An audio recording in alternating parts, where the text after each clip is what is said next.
وَمَن يَتَوَكَّلْ عَلَى اللَّهِ فَهُوَ حَسْبُهُ، اور جو اللہ پر بھروسہ کرے اللہ اس کے لیے کافی ہو جاتا ہے، اس کی ضروریات کا وہ خود کفیل ہوتا ہے، اور اس کے کام اس کے ذمہ کرم پہ ہوتے ہیں، کو ہو کے دیکھے اس کا۔ تو جو اللہ سے ڈرے اللہ اس کے لیے راستے بناتا ہے۔ حضرت عوف بن مالک رضی اللہ تعالی عنہ الاشجعی حضور کی خدمت میں حاضر ہوئے اور عرض گزار ہوئے کہ میرا بیٹا سالم مشرکین کی قید میں ہے اور میں فاقوں کی حالت میں ہوں۔ تو فرمایا آل محمد کے پاس ایک سیر جو ہیں، بس اس کے علاوہ ہمارے پاس بھی کھانے کے لیے دنیاوی اسباب نہیں ہیں۔ کہا صبر کرو اور اللہ سے ڈرو، اور لا حول ولا قوت الا باللہ کثرت کے ساتھ پڑھو۔ یہ ایسا وظیفہ ہے، ایک حدیث پاک میں آتا ہے کہ یہ 99 بیماریوں کا علاج ہے، اس میں سب سے کم درجے کی بیماری ہم اور غم ہے۔ یہ دکھوں کا مداوع ہے، مشکلات کا علاج ہے، اور یہ وظیفہ میرے حضور نے بتایا۔ حضرت ابو ذر غفاری رضی اللہ تعالیٰ عنہ کو حضور نے 5 چیزیں بتائی تھی، ان میں سے 5ویں چیز یہ تھی کہ ابو ذر کثرت کے ساتھ لا حول ولا قوت الا باللہ پڑھا کرو۔ فرمایا عرش الہی کے نیچے ایک خاص خزانہ ہے، یہ وظیفہ وہاں سے آیا ہے۔ یہ زندگی میں معمول بنا لو، جب پھنس جاؤ، مشکلات میں آ جاؤ تو لا حول ولا قوت الا باللہ پڑھو، اللہ راستے کھولے گا۔ تو حضور نے 3 چیزیں فرمائی، اللہ سے ڈرو، صبر کرو، اور کثرت کے ساتھ لا حول ولا قوت الا باللہ پڑھو۔ وہ فرماتے ہیں کہ میں یہ عمل شروع کیا، ابھی گھر میں بیٹھا ہی تھا کہ دروازے پہ دستک ہوئی، تو میں اٹھا کہ دروازہ کھولوں دیکھوں کہ کون ہے۔ تو دروازہ کھولا، دیکھا میرا بیٹا کھڑا ہے اور اس کے پیچھے 100 اونٹ کھڑے ہیں۔ تو میں نے کہا کہ تم اور یہ اونٹ؟ کہا مجھے موقع لگ گیا، میں ان کی قید سے بھاگ آیا اور آتے آتے ان کے 100 اونٹ بھی ہانک لایا ہوں۔ وَيَرْزُقْهُ مِنْ حَيْثُ لَا يَحْتَسِبُ، وہ تمہیں وہاں سے رزق دے گا جہاں سے تمہیں گمان بھی نہیں۔ اس کے ہو کے تو دیکھو، اللہ اکبر، اللہ کے ہو جاؤ تو پھر وہ تمہاری ضرورتوں کا کفیل ہو جائے گا۔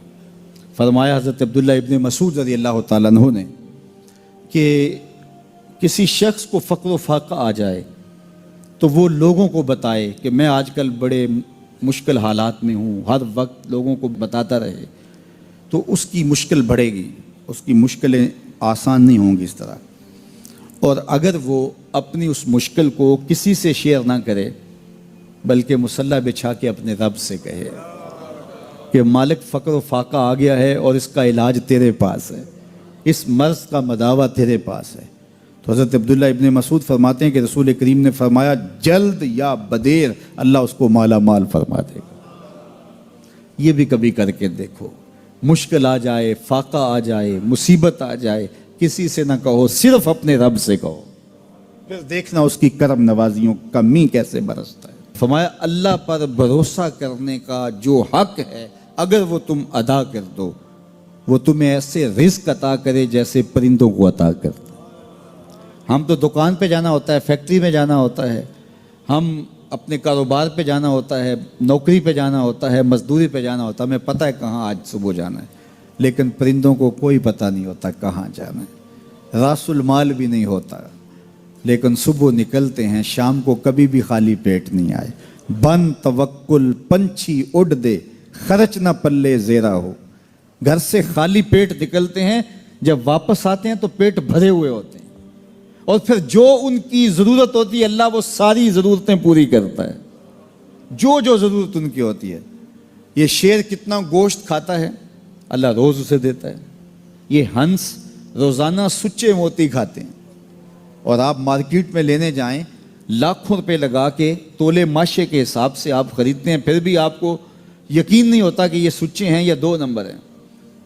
اور ہنس دنیا پہ کروڑوں جانور پائے جاتے ہیں، روز کھاتے ہیں، صبح بھی، شام بھی، دوپہر بھی، پیٹ بھر کے کھاتے ہیں، اللہ روز انہیں عطا کر۔ کہا اس پہ بھروسہ تو کر کے دیکھو، وہ تمہاری ضرورتوں کا کفیل ہوگا۔ اس پہ بھروسہ کرو گے وہ تمہیں وہاں سے دے گا جہاں تجھے گمان بھی نہیں ہوگا۔ ارشاد فرمایا جو اللہ سے ڈرے اللہ اس کے لیے راستے کھول دیتا ہے، اور اللہ اس کو وہاں سے دیتا ہے جہاں سے اسے گمان بھی نہیں ہوتا۔ حضور نبی رحمت صلی اللہ علیہ وسلم نے ارشاد فرمایا 4 اشخاص ایسے ہیں جن کو جنت میں جانے سے کوئی چیز نہیں روک سکتی، اور فرمایا اگر لوگوں کے سست پڑ جانے کا اندیشہ نہ ہو تو اے عمر میں تجھ کو کہوں کہ یہ بات گلی اور بازاروں میں لوگوں کو بتا دو۔ اور پھر حضور نے ان 4 اشخاص کا تذکرہ کیا۔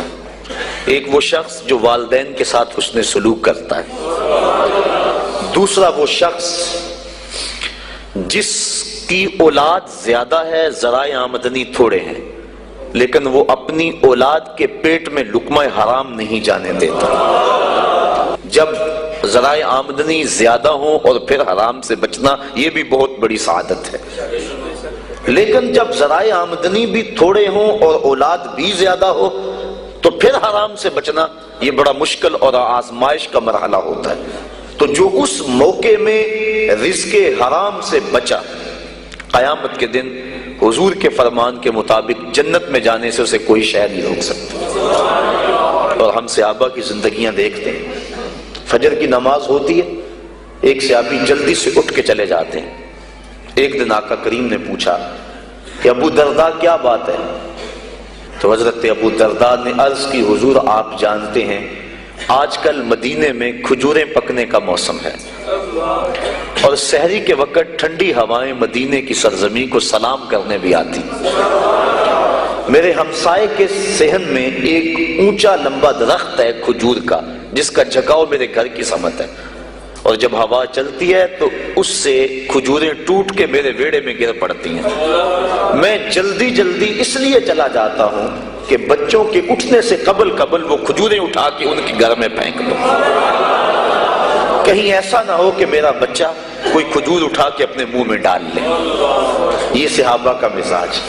اور ہماری سڑک سے گنے کی ٹرالی گزر کر تو دیکھیں، ہم بچے کو شاباش دیتے ہیں کہ بڑا دلیر نکلا ہے۔ جس کو آج آپ حوصلہ افزائی کر رہے ہیں کل بڑا ہو کے ڈاکو بنے گا، کل بڑا ہو کے راہزن اور لٹیرا بنے گا۔